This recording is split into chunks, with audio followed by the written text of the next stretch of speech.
Shalom dan salam sejahtera untuk kita semua. Perkenalkan, nama saya Syafina Molos, NIM 20 2017-037. Saya akan mempresentasikan hasil tugas akhir saya dengan judul Profil Pemecahan Masalah Nilai Ekstrim Ditinjau dari Perbedaan Gender dengan dosen pembimbing Dr. Hertilega Mompo SPD MSI, Program Studi Pendidikan Matematika, Fakultas Keguruan dan Ilmu Pendidikan, Universitas Kristen Satya Wacana Salatiga. Tujuan penelitian mendeskripsikan profil pemecahan masalah nilai ekstrim ditinjau dari perbedaan gender berdasarkan tahapan kuliah pada siswa kelas 12 MIPA 2 SMA Kristen Satya Wacana Salatiga. Pendahuluan. Matematika merupakan salah satu mata pelajaran yang sangat penting dalam kehidupan sehari-hari. Matematika membentuk pola pikir secara logis dengan harapan siswa dapat mengaplikasikan materi tersebut dalam kehidupan sehari-hari. Dalam Pujiadi 2016 mengenai kurikulum matematika, bahwa mata pelajaran matematika bertujuan agar siswa dapat menerapkan konsep secara logis, agar siswa atau anak dapat menyelesaikan pemecahan masalah yang dilakukan dalam kehidupan sehari-hari. Maka di sekolah ada mata pelajaran matematika. Mata pelajaran matematika, materi-materinya disesuaikan dengan tahap perkembangan kognitif siswa menurut Piaget. Mumin 2013 menuliskan, Piaget meyakini bahwa perkembangan kognitif terbagi dalam 4 bagian, yaitu sensori motorik, praoperasional, operasional konkret, dan operasional formal. Nah, pada tahap operasional formal, usia 11-15 tahun, siswa seharusnya sudah memikirkan secara lebih abstrak, memiliki pengalaman yang konkret, idealis, dan logis. Siswa seharusnya sudah berhasil menguasai materi sesuai dengan tingkat satuannya, karena sudah diatur dalam Permendikbud. Permendikbud nomor 37 tahun 2018 tentang kompetensi inti dan kompetensi dasar yang harus dimiliki oleh siswa SD sampai SMA pada kurikulum 2013. Terdapat 4 kompetensi yang harus dimiliki oleh siswa. Yang pertama, sikap spiritual, sikap sosial, pengetahuan, dan keterampilan. Pada kompetensi pengetahuan dan keterampilan, nilai maksimum dan nilaimu dirumuskan dalam kompetensi dasar tingkat SMA. Kenyataannya, siswa SMA banyak yang terkendala dalam belajar tentang nilai ekstrim. Hasil-hasil belajar matematika di Indonesia belum memuaskan. Hal ini dilihat dari hasil survei Trend in Mathematics and Change Study. Yang kedua, dilihat dari program for International Student Assessment. Dan yang ketiga, pamer ujian nasional. Penguasaan matematika yang kuat akan memberikan peluang yang besar, memudahkan dalam memahami masalah-masalah matematika dalam kehidupan sehari-hari. Hasil belajar peserta didik yang tidak sesuai dengan kompetensi pada kurikulum, meneliti menggunakan proses pemecahan masalah oleh siswa menggunakan tahapan kuliah. Kuliah Nur dan Rahman tahun 2013 terdiri atas 4 tahapan. Yang pertama, tahap memahami masalah. Yang kedua, tahap membuat rencana pemecahan masalah. Yang ketiga, tahap melaksanakan rencana pemecahan masalah. Dan yang keempat, tahap memeriksa kembali. Tahap pemecahan masalah kuliah tersebut merupakan aspek-aspek yang banyak digunakan untuk mengukur kemampuan pemecahan masalah matematika siswa. Bukti-bukti penelitian terdahulu dengan langkah kuliah. Hasil penelitian menunjukkan bahwa langkah kuliah meningkatkan hasil belajar siswa. Kemudian hasil penelitian oleh Kristinov meneliti tentang integral, sedangkan meneliti tentang perbedaan gender ada Aminah dan Ayu Kurniawati. Nilai ekstrim merupakan salah satu materi yang diajarkan di tingkat sekolah menengah atas pada siswa kelas 12. Gender merupakan karakteristik yang membedakan siswa dalam belajar dan mengolah informasi. Pemecahan masalah dalam matematika sendiri merupakan suatu usaha yang dimiliki siswa dalam menyelesaikan semua matematika dengan melibatkan semua bekal pengetahuan dan pengalaman yang dimilikinya. Pentingnya pemecahan masalah dalam kehidupan sehari-hari yang terkait dengan nilai ekstrim, di mana hasil data-data menunjukkan bahwa di Indonesia masih lemah.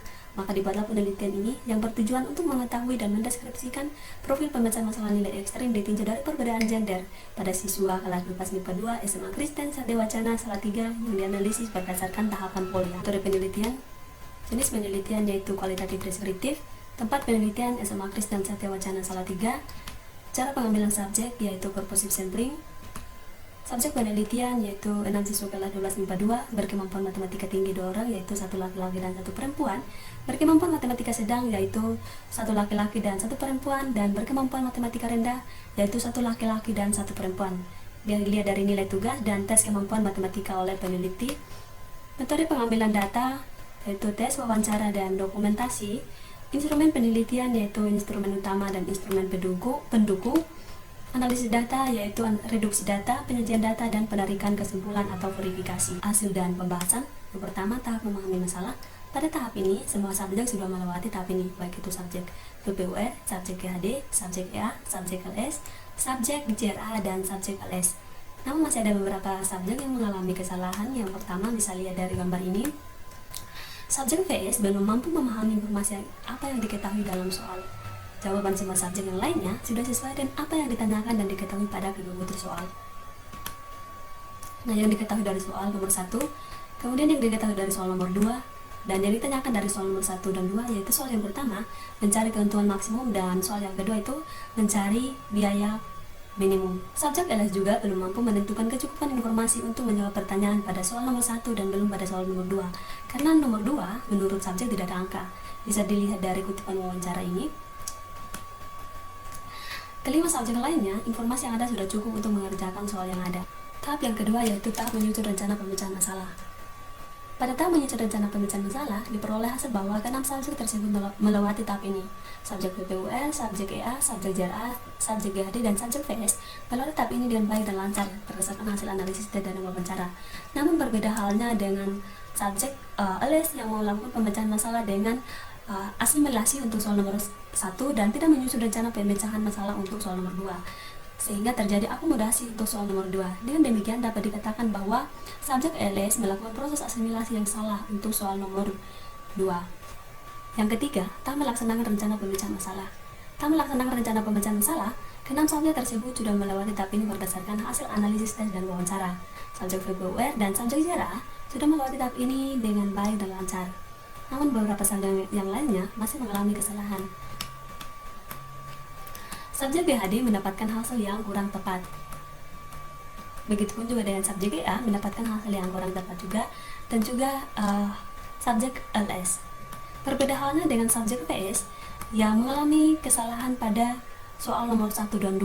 Hal ini pun dilihat dari kutipan wawancara peneliti terhadap subjek PS, yaitu kutipan wawancaranya seperti ini. Berdasarkan hasil wawancara, subjek PS mengakui kalau jawabannya sudah tepat, namun kenyataannya kedua butir soal kurang tepat.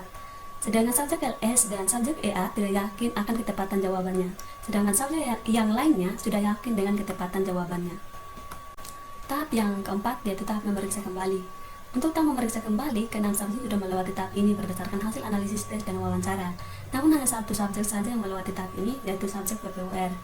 Itu bisa dilihat pada gambar berikut ini. Kelima subjek yang lainnya, yaitu subjek GHD, subjek EA, subjek LS, subjek JRA, dan subjek PS masih mengalami kesalahan, yaitu belum lengkap menuliskan kembali kesimpulan jawaban dan belum meyakini kebenaran dari solusi masalah tersebut. Nah, hasil pekerjaan subjek GHD, subjek EA, subjek LS, dan subjek PS mengosongkan bagian pengecekan kembali. Berbeda halnya dengan subjek JRA yang sudah menuliskan bagian pengecekan kembali, tapi tidak menuliskan satuannya pada hasil akhir kesimpulan jawabannya. Hal ini pun juga dilihat dari kutipan wawancara berikut ini. Berdasarkan jawaban dari subjek, ada bervariasi, yaitu subjek ada yang diam, ada yang mengatakan bahwa dengan meneliti kembali jawabannya, meyakini kalau rumusnya tepat berarti jawabannya sudah tepat, dan ada juga yang mengatakan dengan menuliskan kembali kesimpulan.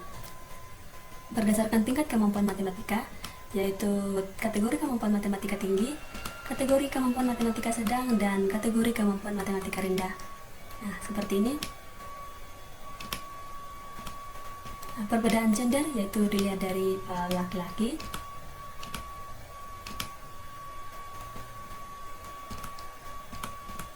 dan juga perempuan. Kesimpulannya, dari data yang diperoleh dan analisis data yang telah dilakukan, dapat disimpulkan bahwa berdasarkan 3 siswa laki-laki dan 3 siswa perempuan kelas 12 MIPA 2 SMA Krista Satya Wacana, salah 3 yang dipilih sebagai subjek penelitian, hanya satu subjek yaitu subjek kemampuan matematika tinggi, yaitu gender laki-laki yang melewati tahapan polia dengan tepat. Saran, berikut referensinya bisa dilihat di sini. Terima kasih.